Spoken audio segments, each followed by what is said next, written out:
Question number, good morning students, question number 1.22. A uniformly charged conducting sphere of 2.4 meter diameter has a surface charge density of 80 microcoulomb per meter square. Find the charge on the sphere and what is the total flux leaving the sphere.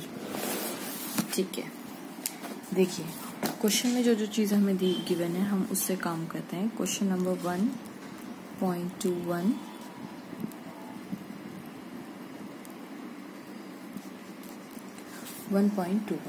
Okay, एक हमारे पास conducting sphere है जिसका radius हमें given है r is equals to 10 centimetre.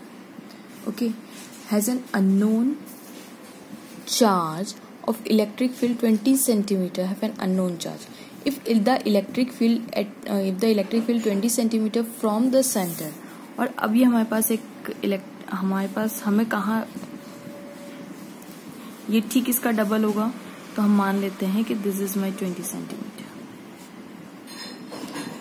If the electric field 20 centimeter from the center of the sphere is 1.5 into 10 to the power 3 Newton per coulomb. Pointed radially inwards. यहाँ पे जो ये exact ये 20 centimetre है, ठीक है, ये वाला पॉइंट 20 सेंटीमीटर है, इसको हम O नाम दे देते हैं, इसको A नाम दे देते हैं.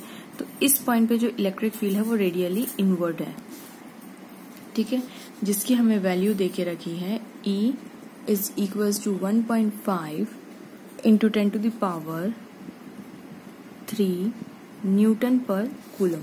ये इतनी दे के रखी हुई है. What is the net charge on the sphere? अब हमें नेट चार्ज पूछा है स्फीयर पे, तो हमारे पास एक फॉर्मूला है E is equals to KQ by R square. अब आप कहेंगे मैम यहाँ पे देखिए इस पॉइंट पे हमें इलेक्ट्रिक फील्ड दे के रखी है जो कि इनवर्ड है ना. आप जानते हैं ना इलेक्ट्रिक फील्ड का मैग्नीट्यूड जैसे हम अब बाहर और जाते जाते चार्ज से दूर जाते जाएंगे मैग्नीट्यूड उसका कम होता जाएगा. तो ये आउटसाइड है पॉइंट स्फीयर के, और दूसरी बात ये इसका डिस्टेंस डबल है. तो हम ये मान के चलेंगे कि इस पॉइंट के लिए ये पॉइंट काफी दूर है इससे, और इसको एक पॉइंट चार्ज मान के हम कैलकुलेट कर सकते हैं. तो इस पॉइंट चार्ज का फॉर्मूला लगा सकते हैं, ठीक है. तो हम इस पूरे स्फीयर को एज अ पॉइंट चार्ज मान के इलेक्ट्रिक फील्ड उन्होंने इस पूरे मतलब स्फीयर को एक पॉइंट चार्ज माना हुआ है, उसकी वजह से जो इस पॉइंट पे इलेक्ट्रिक फील्ड निकली है वो इतनी निकली है. तो हमें Q की वैल्यू निकालनी है. तो E is equals to E की वैल्यू कितनी है 1.5 into 10 to the power 3 newton पर coulomb is equals to K की वैल्यू क्या होती है हमारे पास K is equals to 1/4 pi epsilon 0 which is equals to 9 into 10 to the power 9 into 10 to the power 9 into Q की value हमें निकालनी है. अब आपको यहाँ पे नेगेटिव पॉजिटिव सोचने की जरूरत नहीं है. उन्होंने बोला है, सॉरी ये मैंने प्लस बना दिया यहाँ पे, उन्होंने बोला हुआ है कि ये इनवर्ड आ रहा है, इलेक्ट्रिक फील्ड की डायरेक्शन इनवर्ड है. तो इनवर्ड क्यों होगा? क्योंकि ये पूरा नेगेटिव होगा. सिंपल सी बात है, ये जो चार्ज है ये नेगेटिव है, इसका सोर्स कहीं इंफिनिटी पे कोई प्लस Q चार्ज बैठा होगा जिसकी वजह से यहाँ पे ये इनवर्ड चार्जेस आ रहे हैं, ठीक है. तो ये नेगेटिव Q चार्ज है, तो हमें पता चल चुका है. R स्क्वायर डिस्टेंस कितनी है 20, दैट इज 20 सेंटीमीटर. तो इसको कन्वर्ट कर देंगे 20 इंटू 10 टू द पावर -2. ओके, अब यहाँ पे हर चीज कैलकुलेट कर लेते हैं. 1.5 into 10 to the power 3 into 20, ये मैं स्क्वायर को कर देती हूँ. 20 into 20 into 10 to the power -4 divided by 9 into 10 to the power 9 is equals to Q, ठीक है.